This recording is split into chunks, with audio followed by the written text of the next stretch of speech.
Hello! So today I am joining you for a little draw with me where I'm drawing this little ducky by a pond, and as you can see I started here with the head, and the head shape is just so off. I don't know what I was doing. But I kept going like the brave little champ that I am, and I eventually changed the head shape to look a little better. I was using the 6B pencil as you can see here, but started wanting to use one of my own brushes for the erasing because it's not like, it doesn't have any texture.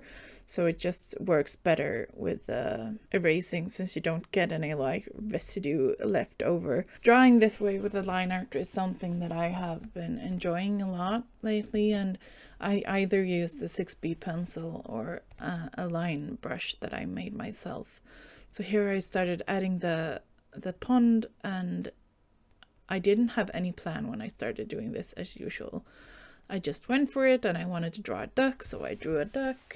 And I was struggling a bit with the feet because I usually do that because I want them to look kind of alike and kind of make sense, and that's always harder than, you know, like a flower. But I had this idea to add another duck in the pond.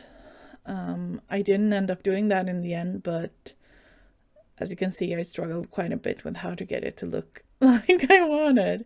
I added a little beak and a big beak and I just couldn't get it to fit. And then I made it into like a goose more than a duck, and I realized the scale was all off, so I just deleted it in the end. What's this? Okay. It's been so long since I drew this. So I added some leaves and some flowers in the background and some of those, like, we call them cigars in Swedish, or like, that's not their name, but we sometimes call them that. Because they look a bit like cigars. I don't know if that's a thing in other languages. But they're cute and very fun to draw. I had a phase where I drew them a lot around this time. I drew this at the end of December, I think, so it's months ago at this point. But I thought it would be fun to do the voiceover for it anyway, since I recorded it either way. As you can see, I do a lot of zooming in and out when I'm drawing, and I just need to check that the composition and everything looks good from afar, like, and not just up close.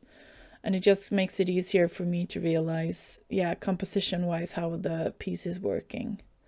In the end, I'll change the composition quite a lot for this one and like move it all into the center and stuff, but yeah.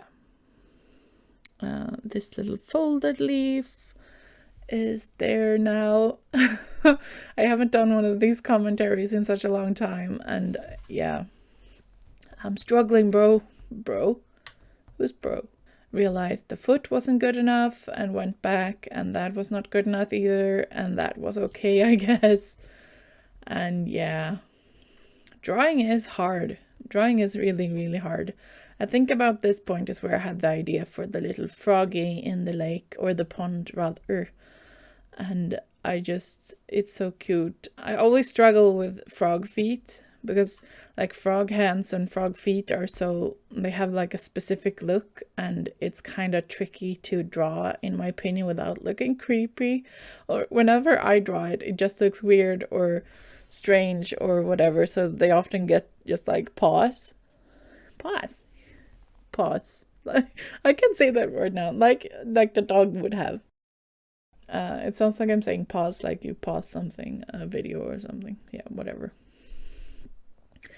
So yeah, I had a lot of fun with that, and then I was thinking about how to like finish off this piece, because as you can see, the right half is very empty at this point, and everything is at the left part of the drawing, and I was just continuing to sketch and like put out the lines and trying to figure out what I wanted to draw while drawing it.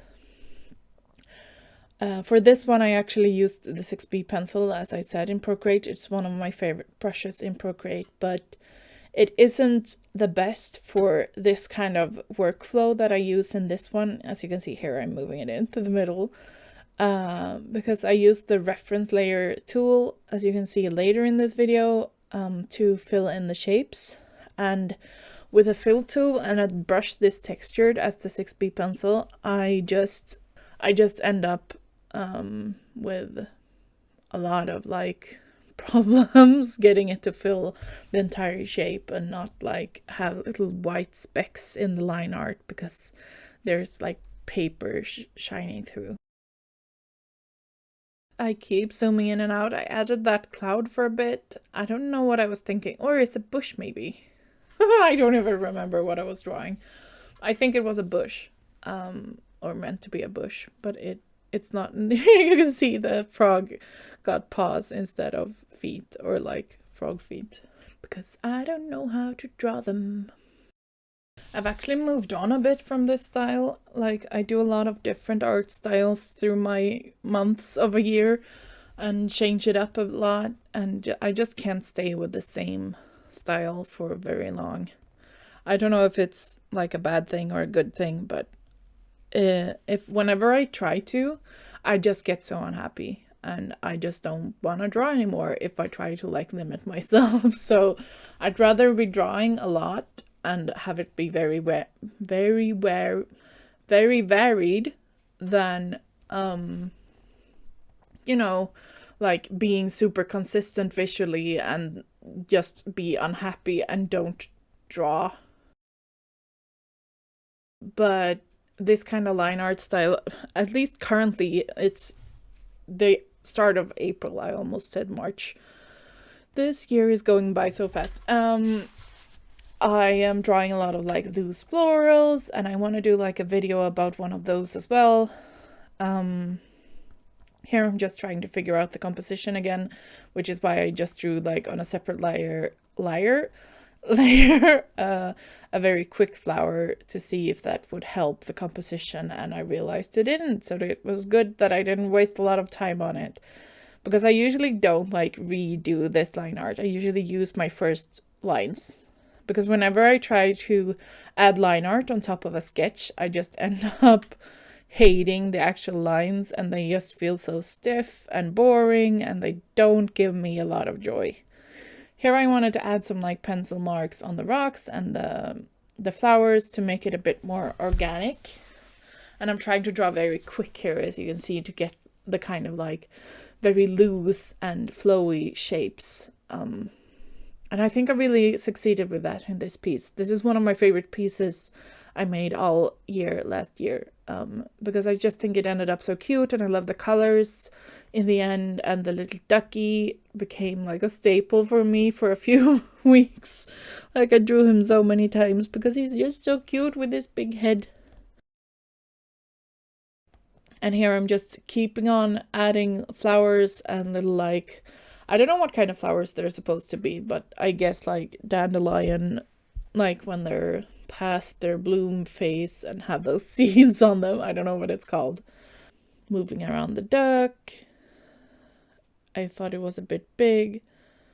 A lot of people have talked, I've seen, about having issues with Procreate making the quality kind of bad when you like resize things, but I haven't had any issues with that. I have quite high res files, so I guess like if you work very low res, it will be more noticeable. But also when you use like a paper texture on top of everything, which I almost always do, it just doesn't like show through in the end product at all, in my opinion.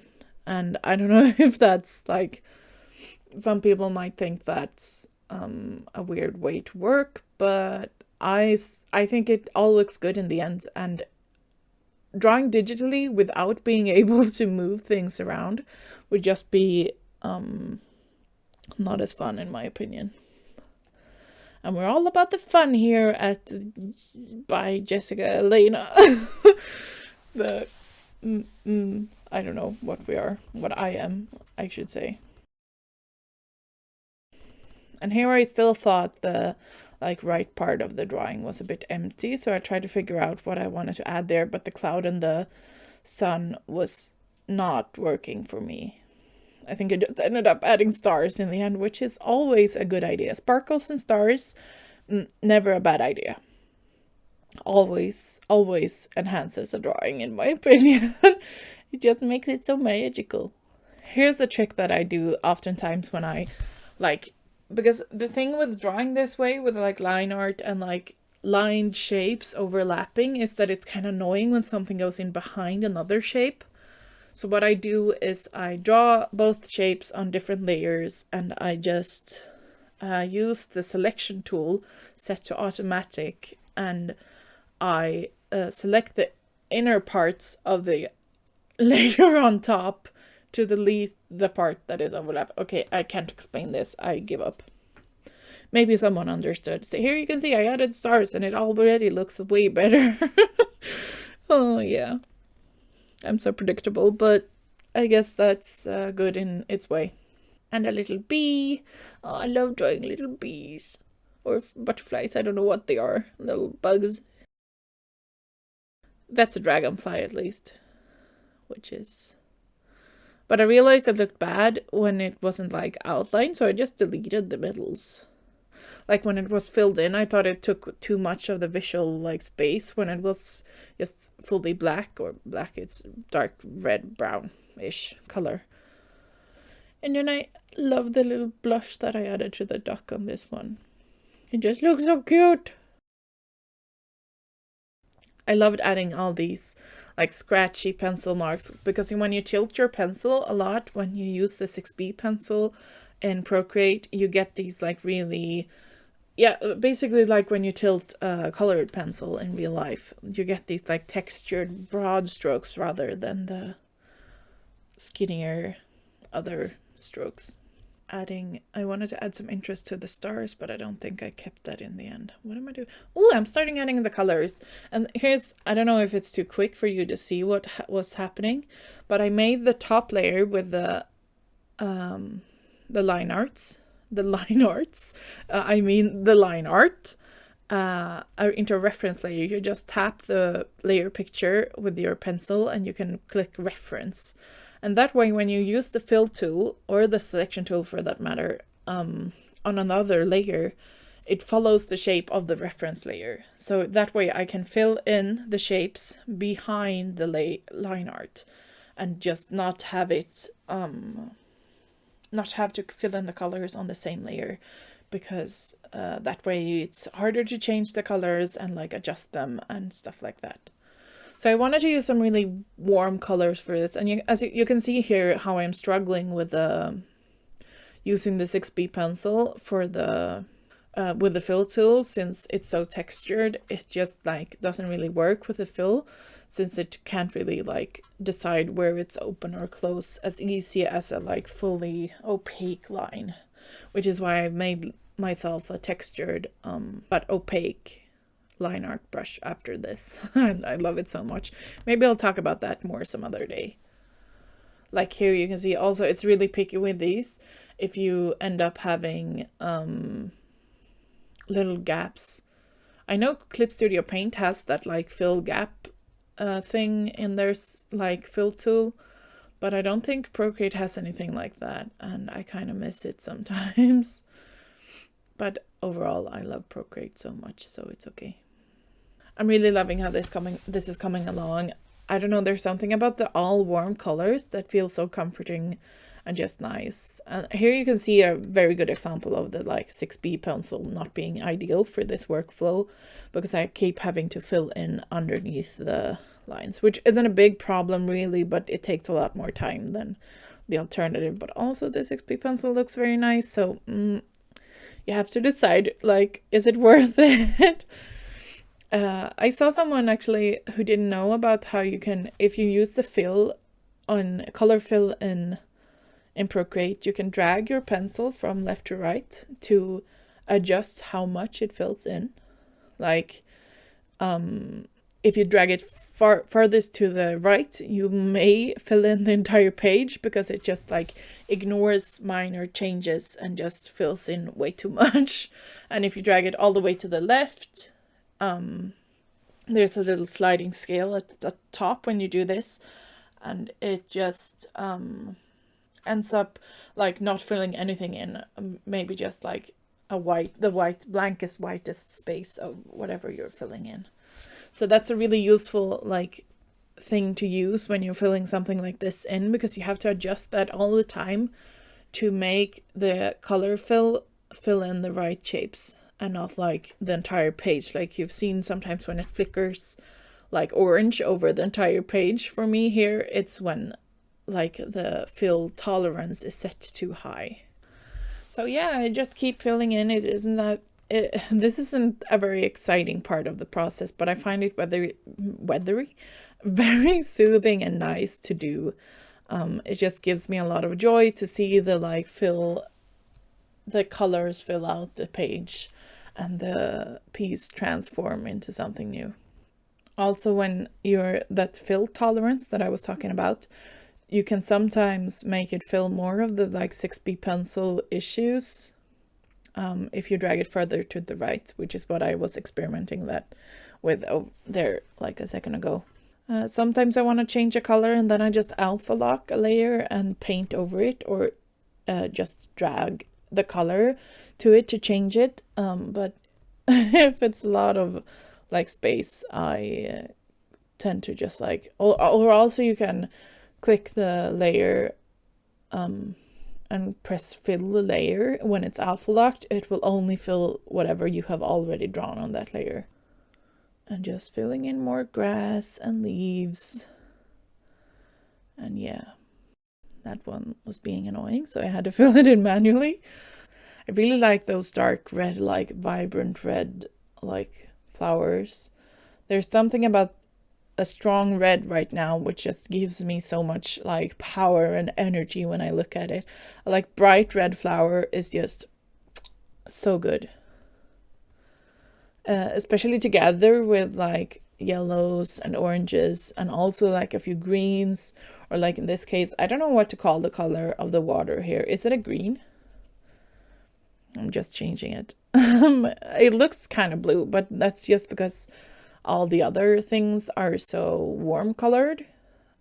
It isn't blue. I think it's kind of gray. Green gray. That's it.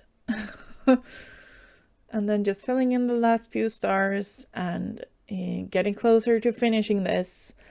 It's been so fun to draw this, or it was so fun to draw this. I really felt in my element when I was drawing this and just had so much fun. And I end up doing some minor edits towards the end. I don't know what I'm doing right now. I'm trying out multicolored line art for this. But I think I just ended up lightening the line art. Sometimes it looks really nice with that kind of shimmery line art, where you make it lighter at parts and it kind of sheen to it. But sometimes it just looks too messy for me. I don't know if I ended up using it in the end. Oh, the little blush, so cute. I also, when I changed the line art color, discovered a lot of white peeking through the line art. And just experimenting with adding texture here and there with different... Oh, there's a spot that I missed. Did I fix it? Nope.